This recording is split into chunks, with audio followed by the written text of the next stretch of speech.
Tonga soa eto amin'ity horonan-tsary fohy entina ampahafantarina ny ady Madagasikara ity.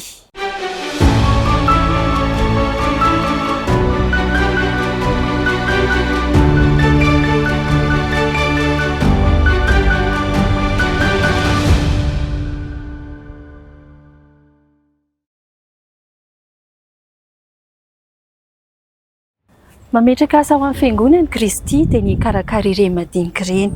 Izany indrindra no nahatonga ny fiangonana nanangana ny ady rà mba hanao asa soa sy asa fanompoana ho an'ireo mahantra.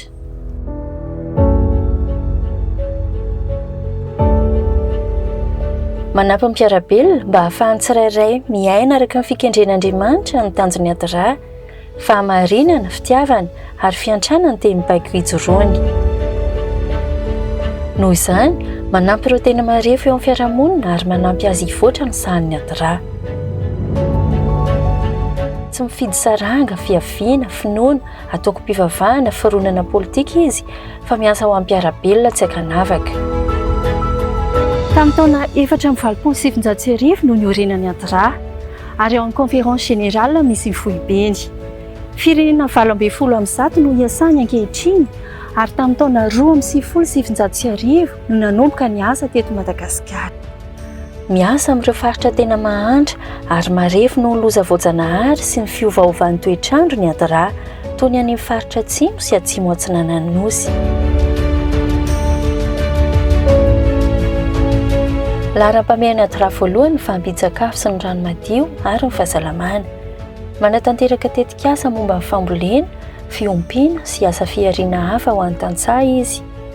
Manorina foto-drafitr'asa ny amin'ireo faritra nijaly rano ihany koa, ary manatanteraka tetika asa momba ny fahasalamana ho an'ireo reny sy ny zaza indrindraindrindra.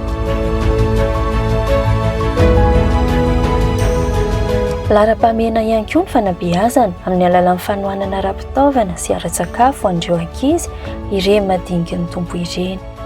Mamonjy ireo tokantrano marefo noho ny loza voajanahary koa ny ady rà, ary manofana ireo mponina any amin'ny faritra matetika hitrangan'ny loza ahafahan'izy ireo miatrika sy manalefaka amin'ny fiantraikany ireny. Ahoana ny fomba fiasan'ny ady rà? Iza mamatsy vola ireo tetika asa tanterahiny? Mpamatsy vola maro no mametraka ny fitokisany amin'ny ady rà Madagasikara ka manohana ireny tetika asa ireny. Anisan'izany ny sampana fampandrosoana ao amin'ny gouvernement américaine, Allemagne sy Canadienne, eo koa ny ady rà Pays-Bas, ady rà France sy ady rà Allemagne. Ireny mpamatsy vola ireny no mametraka ny sehatra hifantohan'ny tetika asa, ny toerana na ny faritra iasana ary ireo vondron'olona hisitraka ny tetika asa. Ankoatr'ireny mpamatsy vola ireny dia betsaka koa ireo mpiara-miasa amin'ny ady rà, anisan'izany ny fiangonana amin'ny alalan'ny départementan'ny tanora. Mila fiara-miasa avy amintsika ny ady rà, ho ampahafantarina ianao amin'ny anaran'ny tantaran'ireo mpandray tombontsoa ny asa ataon'ity sampany ity. Andao ry araka aminay hanaraka ireo tantara ireny.